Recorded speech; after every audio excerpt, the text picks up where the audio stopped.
结婚第7年，我刷到同城推送，给姐妹们吃点好的。我老公1.88米，20厘米。视频里的男人西装革履，大手掐在女人盈盈一握的腰间，评论区一片尖叫。这青筋，这粗指节，姐妹你真是幸福了。我轻笑一声，正要划走，却瞥见男人指尖熠熠生辉的钻戒，和我熬了无数日夜亲手打磨的一模一样。我顿住，转手把视频和博主夸他气大活好的评论一起转发给当事人。林先生，床技进步怎么不告诉我？下一秒，账号被封。他沉着脸回家。我都和你结婚了，你非要这么监视我吗？你放心，他不会有孩子，除了爱，他什么都得不到。你就放过我行不行？我向来不是忍气吞声的性子，当晚就找律师拟定离婚协议。那夜，他房间烟头满地，最终妥协。我会送他出国，但那之前，我要补他一场毕业旅行。从此，他消失在我的世界，连女儿车祸葬礼那天，他都没有现身。我收拾好女儿的遗物，默默定下去 A 国的机票。既然你们那么相爱，我走就是。管家，这个就拜托你转交给林安和了。我将法院的判决书递给管家。在林安和说要补偿宋林毕业旅行，却消失了整整2年后，我就已因感情破裂分居2年，请求法院判了离婚。夫人，您和少爷当初那么好，真的再也没有回转的余地了吗？管家神情有几分不忍，我的视线却穿过他，看向自己住了8年的别墅，清冷荒凉。再有2天就是女儿的生日，往年这个时候家里早热热闹闹的布置了起来，如今的别墅却是连灯都没开几个。我忽而想起2天前宋林在自媒体平台发布的视频，他抱着猫，猫戴着生日帽，宋林就靠在林安和的肩头笑，配文给小宝贝过生日，有个愿意陪你疯的人真好。评论区一水的般配幸福，男朋友真好，祝咪咪生日快乐，一只猫都能有温暖的家。而我的女儿却只能待在这个冰冷的罐子里，甚至视频里的另一位当事人还是女儿的亲爸爸，讽刺至极。我忍不住红了眼眶。暖暖是在5天前出的意外，我给林安和打了无数个电话，好不容易被接通，却只得到了一句冷冰冰的话：玲玲的旅行还有1个月结束，有什么事等我回去再说。再打过去就是被拉黑的忙音。想到女儿临死前还在问爸爸什么时候回来，说爸爸好久没来看他，我的心就像被人紧攥，痛得几乎喘不过气。管家还用哀戚的目光挽留我，我却擦干了脸上的泪，语气更加坚定：不可能回到过去了，还有这个也请您帮我一并转交吧。说着，我摘掉了无名指上的钻戒，头也不回地上了车。去机场的路上，手机叮咚一声，是关注的账号发了新的视频。舍不得离开威尼斯，某人答应我明年还来。宋林亲吻着林安和沉睡的侧脸，即使是照片也能看出2人之间化不开的甜蜜。我自虐般将宋林的账号从头滑到尾。林安和带他去看冰山，看极光，也会在富有历史人文的建筑旁和宋林浪漫接吻。我的心蓦然痛了一下，这些都是他曾经答应过会带我去做的事。刚在一起的那年，我们心血来潮买了情侣必做100件事，还各自写下3个愿望，约定一起去实现。互相交换愿望后，林安和的那张纸却是空白的。接收到我疑惑视线的青年眼里满是笑意。婉婉的愿望就是我的愿望。那个充满爱意的眼神，我至今记得，一如他现在看向宋林的视线。南极冰川，北极极光，法国巴黎，这是我能想到最浪漫的3个地方。可结婚后，他再没提过。原来他不是忘了，而是想爱的人不再是我罢了。我刚点上取消关注，手机骤然弹出一条消息，将我从沉重的情绪中拉了回来。婉婉，如果有任何需要，请立即联系我，我永远是你的后盾。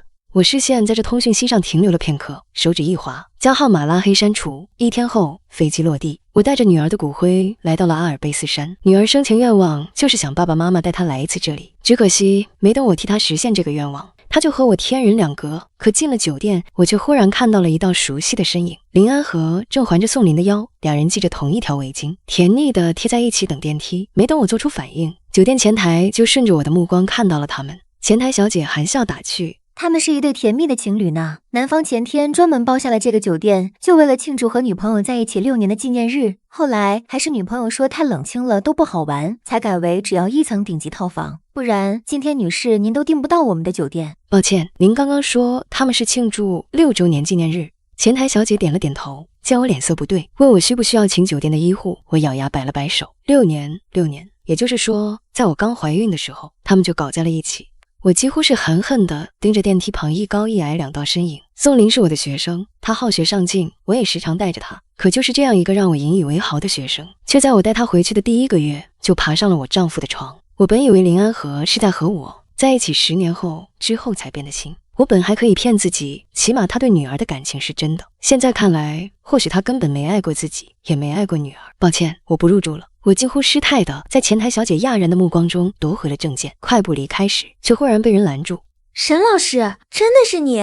宋林惊喜的声音在耳边响起，我蓦然回头，对上了林安和嫌恶的目光。沈婉，你跟踪我，我说了陪玲玲旅游完就回去，你非要争这一时之气，你是不是要彻底破坏玲玲的旅行，把所有人心情的闹得一团糟才满意？我几乎要被他明目张胆的竭泽逗笑，在他眼里，我就是这种人。安和哥，你对沈老师说话也太重了。宋林嗔怒地拍了下林安和的臂膀，林安和居然也应声收敛，甚至摸了摸宋林的脸颊。抱歉，我没控制住脾气，吓到你了。看着他因为宋林的一句话而退让，我有片刻失神。和林安和在一起10年，我清楚地知道他平和的面孔下有着极其严重的大男子主义，想让他改变自己的想法几乎不可能。可现在他居然为了宋林的一句嗔笑而让步。10年来，他为我退让的次数屈指可数，还是在我劝了又劝的情况下。我自嘲般摇摇头，原来爱与不爱是这么的明显。我以为自己会心痛，可心里只有漠然。你们的行踪在自媒体人上尽皆知，还需要我跟踪吗？林安和随着我的话皱起了眉，但没来得及问出口，就被下一句吸引了注意。而且我们已经离婚了，林先生。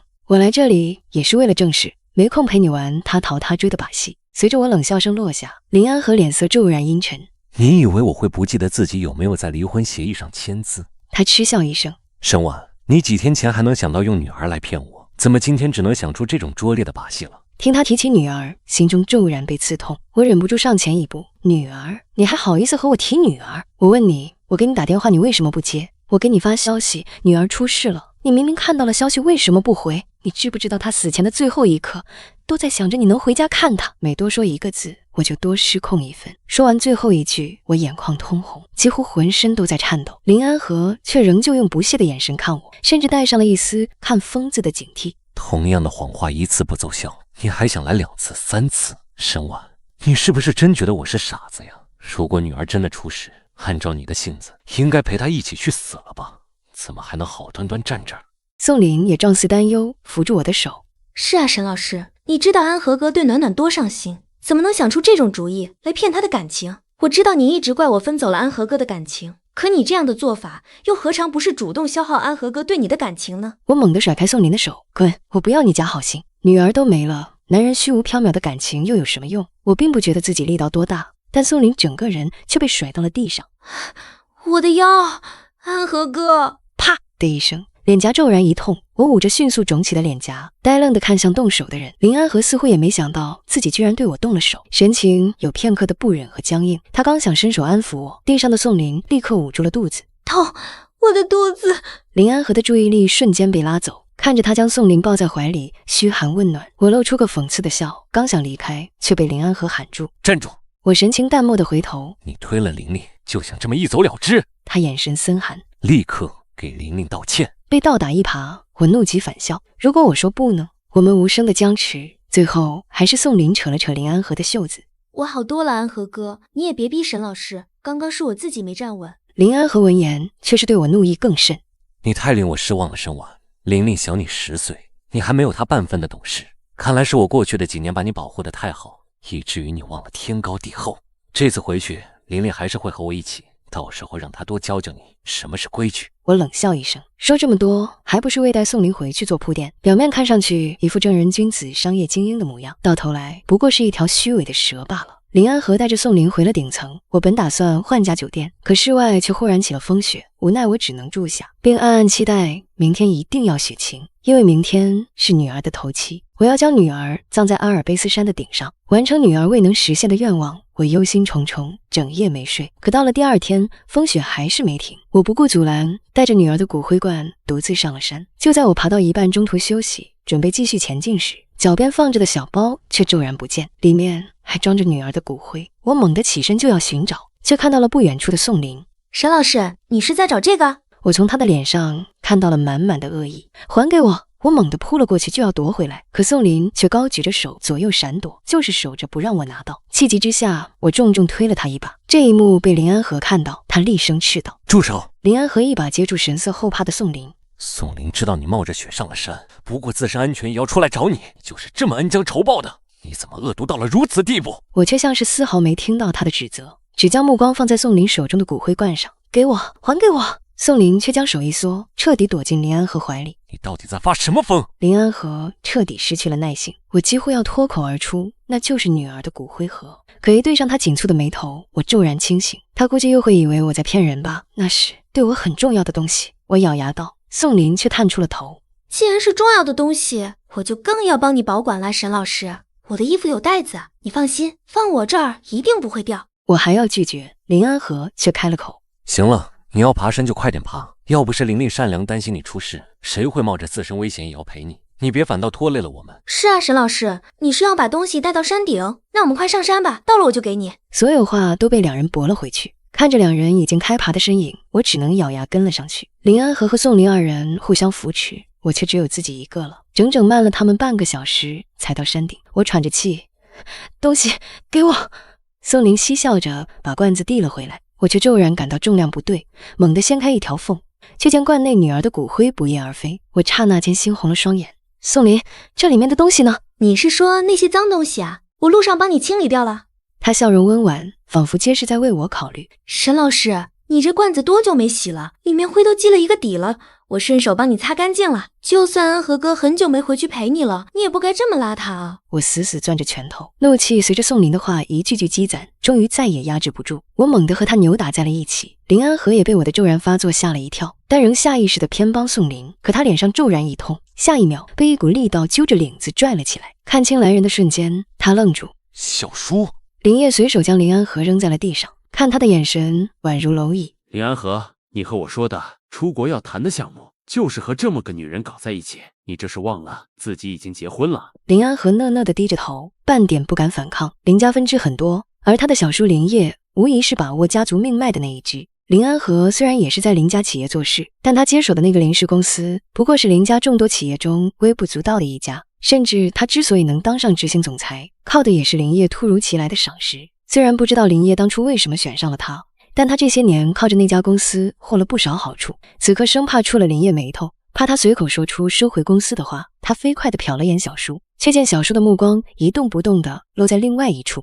他顺着视线看过去，却发现是已经偃旗息鼓的我和宋林。我骑坐在宋林身上，手死死揪着他的衣领，他的脸已经被我扇得高高肿起，此刻头发凌乱，早没了往日温婉无辜的模样。说，我声音冷得吓人，你把灰倒在哪儿了？宋林惊恐的眼神下意识瞟向了林安和，可林安和此刻被林烨冷峻的气势压得抬不起头，根本不敢给他回应。在那边。宋林只能颤抖着给我指了个方向。我就是随手一倒，没注意具体位置。得到回答，我立刻踉跄着爬起身冲往那个方向。离开前，我脚下狠狠碾过宋林曾经高举女儿骨灰罐的手，他顿时发出惨叫。林安和忍不住看向我，眉头紧拧。沈婉，他已经告诉你了，你有必要为了点灰这么记仇吗？我脚步一顿，却没有回头，他已经不值得我做出任何解释了。回应他的是林烨几乎刺骨的声音，他压抑着怒火。你以为那只是点灰，也确实是灰。林烨轻笑一声，只是听不出来半分笑意，他声音骤增。那是你女儿的骨灰。林安和猛地愣住，风雪的声音仿佛都在那瞬间隐去了。小叔。他嗫嚅着嘴唇，脸上血色尽退。您是认真的？林烨猛地逼近，将解锁的手机扔到林安和面前。既然不信，你自己看。林安和一张张翻看着相册里葬礼的照片，每翻一页，他脊背就弯曲一分，最后像是被人整根抽走了脊髓，整个人瘫倒在地。林烨丝毫不理会已经快崩溃了的林安和，他猛地逼近，身上常年高居上位的威压毫无保留地释放。我问你，7天前你在哪儿？林安和眼神闪烁。你女儿躺在急救室奄奄一息的时候，你在哪儿？婉婉给你打了无数个电话，求你救女儿的时候，你又在哪儿？林烨声音一句比一句高，到最后林安和额头已经控制不住地渗出了冷汗。林烨再次猛地将林安和衣领揪起。你知道他最后求助无门，只能抱着女儿逐渐冰冷的身体来求救我的时候，我是什么心情吗？林烨最后的这句明显暴露了自己的情绪，但被抽走脊梁骨的林安和已经听不出来了。他张了张嘴，却发不出完整的声音，因为7天前、7周天，甚至70天前，他都在陪宋林游山玩水，甚至他亲手挂断了沈婉的求救电话。我只是以为……林安和还想解释，可话说到一半，他自己噤了声。以为什么？以为沈婉又在用女儿当借口，想逼他回去，以为沈婉只是在争风吃醋，他是在骗自己。这些理由说出来，他自己都觉得惹人发笑。更何况他当时在干什么？他在陪宋林，他甚至将挂断了的手机塞到了宋林随身小包的深处，还对宋林说：“不理他，我们继续。”一股迟来的巨大的恐慌几乎将他淹没，他浑身都凉透了。暖暖他，真的。林安和仍企图得到一个不确定的回答，可接触到林烨眼里的失望和嘲讽，他才意识到自己最不想接受的事实是真的发生了。这时又出现了几个穿着防风服的高大男人，是林烨的随身保镖。林烨沉着脸命令：“把他们带回去。”林安和知道这是要秋后算账的意思了。2年对宋林的保护，让他下意识护在了他的身前。看着狼狈不堪的宋林，他还是咬了咬牙：“小叔，是我的错，都是我的错。但玲玲她是无辜的，她什么都不知道啊。”林烨看着仍不悔改的林安和，眼里的冷意几乎要凝为实质。行，就让你死个痛快。说着，他不顾反抗的宋林，强行用指纹解锁了宋林的手机。那你就好好看看你嘴里无辜的女人都干了些什么。宋林的手机被调到了和我的私信界面，扔到了林安和面前。他捡起手机，一目十行，起初是炫耀：“沈老师，安和哥带我来了北极看极光，听说这是你曾经的愿望，但安和哥他选择带我来了呢。”然后是挑衅：“守活寡很辛苦吧？可惜啊，你男人的精力都消耗在我这儿了，一滴都没给你留呢。”林安和的手指忍不住颤抖了起来，他迅速往下滑。越是往后，宋林对我的言辞就越是怨毒。最后几条的时间线陡然在女儿出车祸的那几天。听说你女儿出车祸了，真可怜。不过安和哥说没关系，小孩子嘛，没了可以再生，反正他也不想和你有孩子。你女儿死了吧？死了也好，省得碍眼。安和哥正陪我看电影呢，他说以后我们的孩子才是他唯一承认的宝贝。林安和骤然脱力，手机掉在地上。这些话他都没说过，但此刻他说什么都不会有人信。他猛地把视线转向宋林，看着他怨恨的目光。宋林知道自己完了，他脸上血色尽失。安和哥，你听我解释，这些是我胡说的，我只是气不过。我看着他急切地为自己辩解，林安和只觉得那张温婉可人的脸虚伪至极。他忽然生出一股力，猛地冲到宋林旁，狠狠给了他一巴掌。贱人，你根本什么都知道，你还让我亲眼看着你倒掉了我和婉婉孩子的骨灰，怎么会有你这么恶毒的人？亏我之前还对你呵护备至。宋林还想辩解，可林安和已经掐上了他的脖子。宋林两眼翻白，双手在他手上留下道道血痕。林烨冷眼看着这一幕，直到宋林晕了过去，才让人把他们2人带回酒店。我跪在冰冷的雪地上，脸已经被风雪吹得麻木，但仍旧机械般扒开一层又一层的积雪。婉婉，一道焦灼的声音破开风雪传了过来。我恍惚抬起头，看到林烨的身影越发清晰。向来镇定自若的他，此刻脸上是毫不掩饰的担忧。下一秒，他脱下身上的披风，不由分说裹到了我身上，身体骤然暖了起来。我才意识到自己居然已经有了失温的征兆。去休息婉婉，不能再找下去了。不行，我控制不住的哆嗦，忽然奋力挣扎起来，可他却将我搂得更紧。他忽然将额头贴上我的。你休息，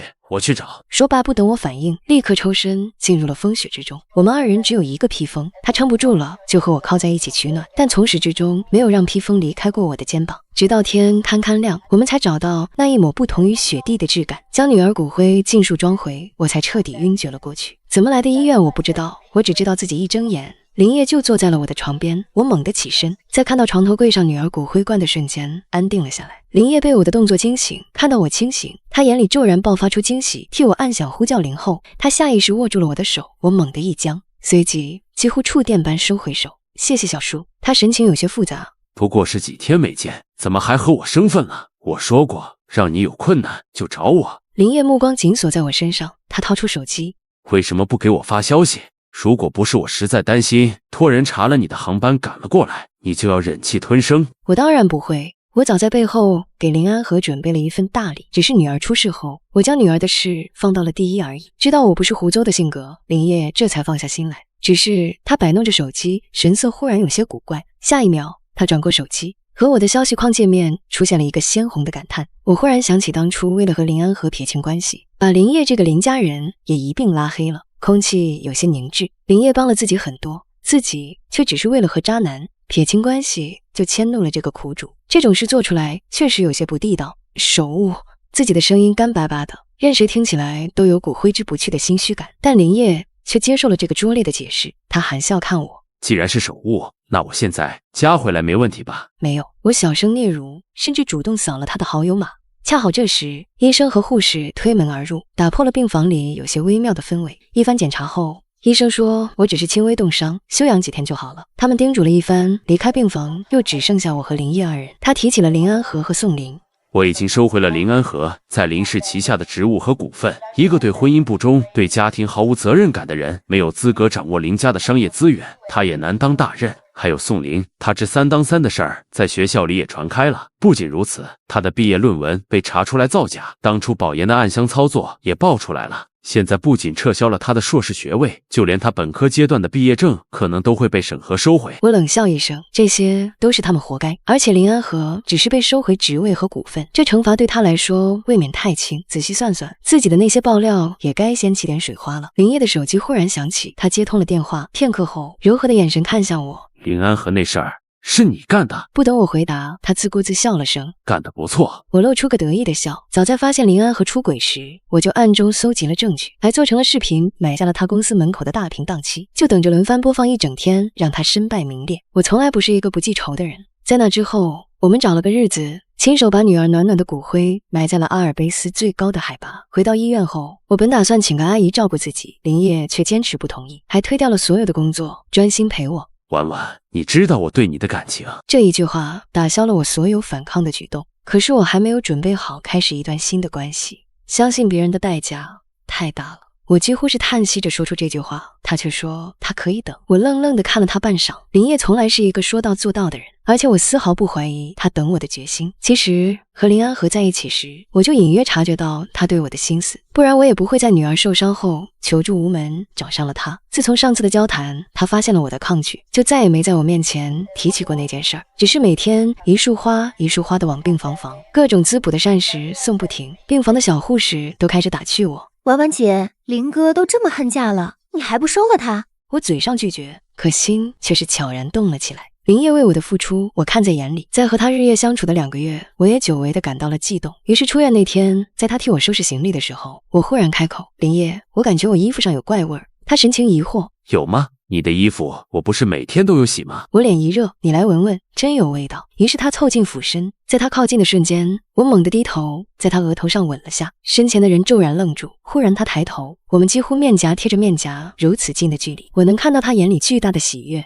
我不由自主地被感染，平白生出一股勇气来。林烨，我们试试吧。话还没说完，身体骤然腾空，林烨居然将我猛地抱起，转了一圈，停下后，他看着我：“婉婉，我真的太高兴了。你知道我等这一刻多久了吗？”说着，他将我放下，竟是直接从衣服口袋里掏出一张纸，展开后，径直拉着我的手按了印子。林氏股权转让，婉婉，我会给你最大的底气。看着那张被随意叠了又叠的纸，我目瞪口呆。如此巨大的数额，他居然眼都不眨的给了自己，心底又生出一股暖意。我不自觉红了眼眶，俯身轻轻抱住了面前的男人。林烨，我会用余生证明我对你的感情。回应我的是他更加用力的怀抱。我和林烨本就熟识，确定关系后，感情更是呈直线升温。没过多久，就确定了婚礼的日期。直到穿着婚纱站在西装革履的林烨身边，巨大的幸福笼罩着自己，我才有了一种恍如隔世的感觉。和林安和那段失败的感情是彻底从我心中抹去了。可没想到，就在我和林烨站在司仪前，互相宣读完誓词，一个满脸憔悴的人忽然冲上了礼台，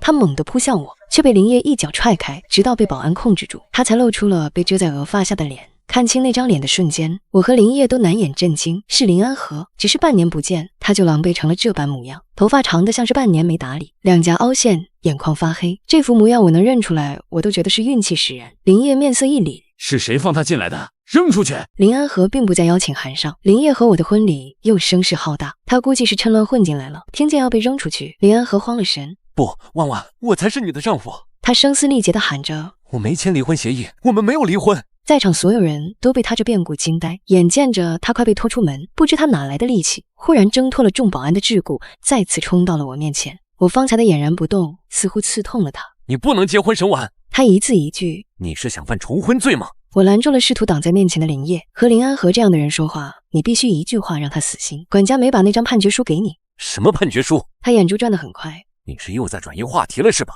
你再是等那些保镖上来抓我。闻言我只想笑，抓你还用等吗？一边说着，我一边调出来当年判决书的电子版。感情破裂，分居2年，我们早被判离了林安和。就算你没在离婚协议上签字，也不影响我们的离婚判决生效。他死死抓住我递过去的手机，忽然陷入狂躁。不可能，这不可能！他神经质地喃喃着，忽然一把将手机砸向地面，砰的一声响，手机4分5裂的碎片弹到身上。林烨立刻护住了我，并再次命人把他拖走。中途，林安和再次挣脱了桎梏，只是这次周围的保镖有了防范，不过片刻又将他制服，一直到他被拖出婚礼大厅。因巨变而寂静的场合才重新安定了下来。林烨抱住我，细细安抚。抱歉，是我的疏忽，让你期待了许久的婚礼被林安和给毁了。没关系，阿叶，我也会抱住他，还晃动手臂在他后背搓了搓。我在意的从来都不是形式，我只需要你是真的爱我，并且是真的对我好就够了。好在我们方才也走完了婚礼流程，一番敬酒后，我们就彻底退出了人前，开始人后的2人世界。刚准备离开，一个保镖忽然快步过来，对着林烨耳语了2句。看着他骤然变化的脸色，我投去关切的视线。怎么了？林烨踌躇了片刻，才说道：